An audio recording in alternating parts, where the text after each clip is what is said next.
Assalamualaikum warahmatullahi wabarakatuh. Saya Nurita. Di sini saya akan menjelaskan gambaran awal mengenai perencanaan strategis sistem informasi dan juga teknologi informasi. Nah, seperti yang sudah kita ketahui sejauh ini, banyak sekali perusahaan yang mulai menerapkan atau mengimplementasikan sistem informasi dan juga teknologi informasi pada perusahaannya. Dan sebagian besar untuk perusahaan-perusahaan itu banyak yang mengalami kegagalan dalam implementasinya. Kemudian ketika proyek TI itu gagal, apa sih yang akan terjadi pada perusahaan tersebut?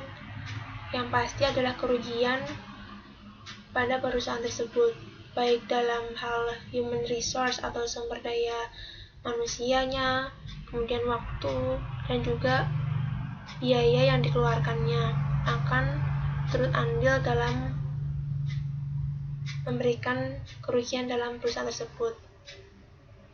Banyak sekali faktor yang menyebabkan kegagalan tersebut. Salah satunya yaitu perencanaan atau planning yang kurang baik. Perencanaan yang buruk sudah pasti menghasilkan implementasi yang buruk pula. Kemudian untuk perencanaan yang sudah baik, apakah akan menghasilkan implementasi yang baik pula? Jawabannya belum tentu. Hal itu dipengaruhi oleh strategi perusahaan dalam perencanaan tersebut. Nah, selanjutnya ini merupakan sejarah dari SIS atau Strategic Information System.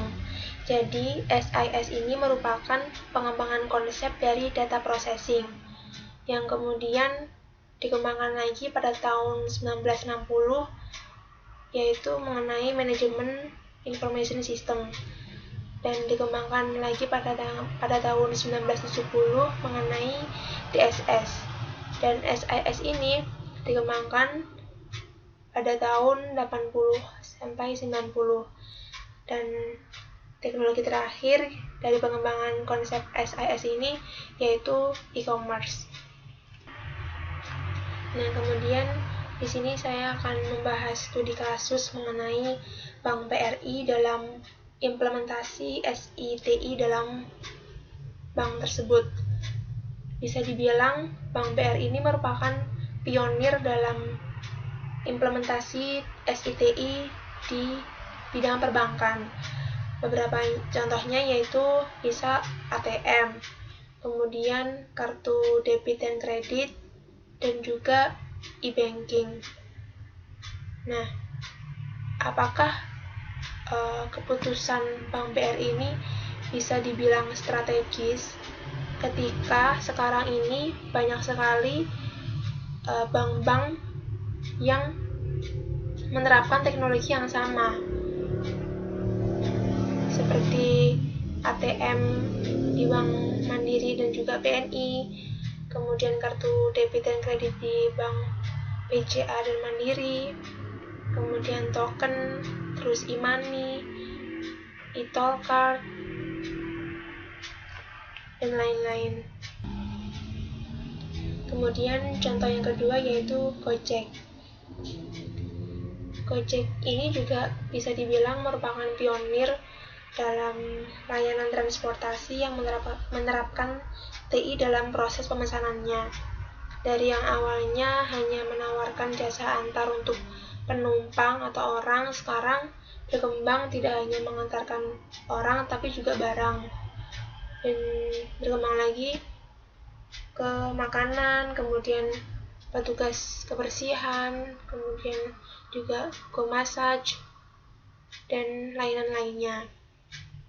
Dan apakah keputusan Gojek dalam implementasi IT atau yang diisi dalam bentuk aplikasi itu merupakan perencanaan yang strategis atau keputusan yang strategis ketika sekarang ini banyak sekali bermunculan perusahaan-perusahaan baru seperti Bluejack, Bankjack, Uber yang juga menawarkan jasa yang sama.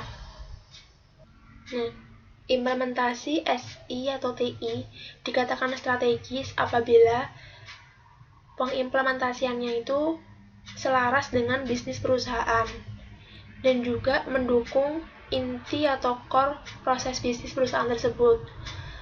Selain itu juga bisa memberikan nilai lebih atau keuntungan pada perusahaan, baik itu jangka pendek maupun jangka panjang.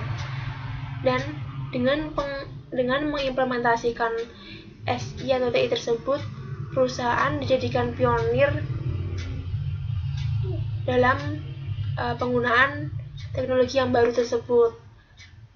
Dan juga teknologi informasi tersebut dikatakan strategis apabila menjawab kebutuhan customer. Sekian, terima kasih.